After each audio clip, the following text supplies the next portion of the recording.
শুক্রবার সকাল থেকেই লেপার্ডের গর্জন শুনতে পেলেন স্থানীয় বাসিন্দারা। কাছে গিয়ে দেখলেন একটি পূর্ণবয়স্ক লেপার্ড খাঁচায় বন্দী হয়ে ছোটাছুটি করছে। মেটালি ব্লকের বাতাবাড়ি চা বাগানের ঘটনা।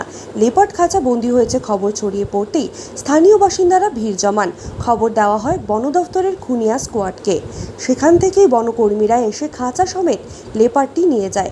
উল্লেখ্য, সন্ধ্যার পরেই বাতাবাড়ি চা বাগান থেকে শ্রমিক মহল্লায় ঢুকে পড়েছিল লেপার্ড। নিয়ে যাচ্ছিল ছাগল ও গরু, যার ফলে আতঙ্কে স্থানীয় বাসিন্দারা বাড়ির বাইরে বের হচ্ছিলেন না। বাগানের রাত্রি পাহারাদারেরাও আতঙ্কে বাগান পাহারা দিচ্ছিলেন। বাগান কর্তৃপক্ষের তরফে চিতাবাঘ ধরতে বন দফতরের কাছে খাঁচা বসানোর আবেদন জানানো হয়। এরপর 24শে জুলাই বাগানের 5B সেকশনে ওই খাঁচা বসানো হয়। 7 দিন পর আজ ওই খাঁচায় খাঁচাবন্দি হলো একটি লেপার্ড। অবশেষে লেপার্ড খাঁচাবন্দি হওয়ায় কিছুটা আতঙ্ক কমল বাগান শ্রমিক সহ স্থানীয়দের। বন দফতর সূত্রে জানা গিয়েছে, খাঁচাবন্দি হওয়া লেপার্ড পূর্ণবয়স্ক এবং গরুমারা জঙ্গলে ছেড়ে দেওয়া হবে। একটা লেপার্ড নিয়ে ধরা পড়ছে, সে রাজনীতি আসলাম, এসে উদ্ধার করে এবং ছেড়ে দিই। আচ্ছা, কি মানে কবে খাঁচা কথা হয়েছিল এখানে? সপ্তাহখানিক আগে। আজকে তো ধরা পড়লো। আচ্ছা, বেশ বড়।